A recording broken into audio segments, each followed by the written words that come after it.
15 জানুয়ারি রাত্রে সাতক্ষীরার শ্যামনগরে পুলিশের অভিযানে উপজেলার খানপুর ও সাতক্ষীরা সদর থেকে সংঘবদ্ধ চোর চক্রের 4 সদস্যকে আটক করা হয়েছে। তাদের নিকট হতে ব্যাটারি চালিত ভ্যান ও ভ্যানের সরঞ্জাম উদ্ধার করে পুলিশ। একই দিনে পদ্মপুকুর এলাকা থেকে অনলাইনে জুয়ার মাস্টার রায়হানুল ইসলামকে আটক করে শ্যামনগর থানা পুলিশ।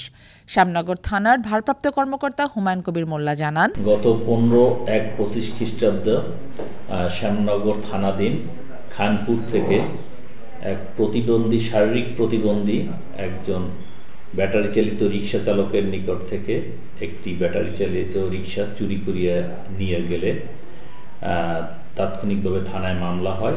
মামলা রুজুর পর আসামিদেরকে শ্যামনগর থানা এলাকা এবং সাতক্ষীরা সদর থানা এলাকা থেকে অভিযান পরিচালনা করিয়া 4 জন আসামি গ্রেপ্তার করা হয়। এরা সংঘবদ্ধ চোর দলের সদস্য।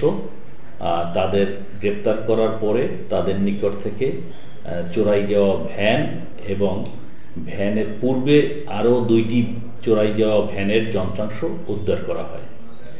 এছাড়াও গতকালকে অর্থাৎ 15/1/25 খ্রিস্টাব্দে শ্যামনগর থানাধীন পদ্মপুকুর এলাকা থেকে অনলাইন জুয়ার মাস্টার মাইন্ড রাহাতকে গ্রেপ্তার করা হয়। তাকে গ্রেপ্তার করার পরে তার মোবাইল চেক করে মোবাইলে অনলাইন জুয়ার সমস্ত তথ্যাদি পাওয়া যায়, জব্দ করা হয় তার মোবাইল।